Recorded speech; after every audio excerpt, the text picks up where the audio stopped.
নেইমারদের Olympic জয়ী coach দায়িত্ব নেবেন Hamza সমিতদের। Neymar নিজে বাংলাদেশের জন্য সিভি জমা দিতে অনুরোধ করেছেন এই কোচকে। বাংলাদেশের ফুটবল বিপ্লবে নতুন অধ্যায় কি? তবে সূচনা হতে যাচ্ছে রোজারিও মিকেলের হাত ধরেই।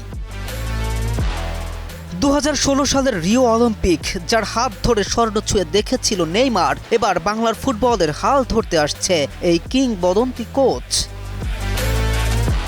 কাবরেরার বিদায়ের পরে বাফুফের নয়া কোচের সন্ধান। সিভি জমা পড়েছে দেশি বিদেশি বহু স্বনামধন্য কোচের, আর তাদের মধ্যে একটা সিভি এই ব্রাজিলিয়ানের। শুধু টাকা আর ট্রফি অর্জন নয়, এই অঞ্চলের দায়িত্ব পাওয়া ভাগ্যের। কারণ ফুটবল ক্রেজি এই জাতির আস্থার জায়গা হওয়া 18 কোটি মানুষের জন্য কিছু করতে পারলে এই জাতি তাকে কত উচ্চাসনে বসিয়ে দেন সেটা বেশ ভালোভাবেই বুঝেছেন সদ্য সাফ জয়ী রোনান সুলিভানদের কোচ।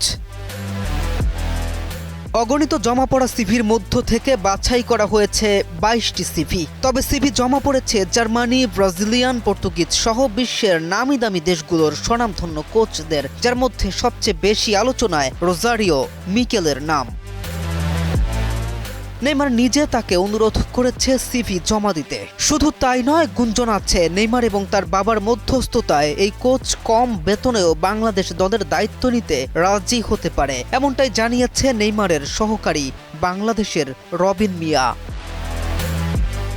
রোজারিও মিকেলের সুবিশাল কোচিং ক্যারিয়ার, ভান্ডার সমৃদ্ধ অভিজ্ঞতায় যদি ব্যাট বলে মিলে যায়, মিকেল আসছে এই বাংলায়। সেই সাথে ব্রাজিলের সাথে বাংলাদেশের এই বন্ধন দৃঢ় হতে যাচ্ছে আরও।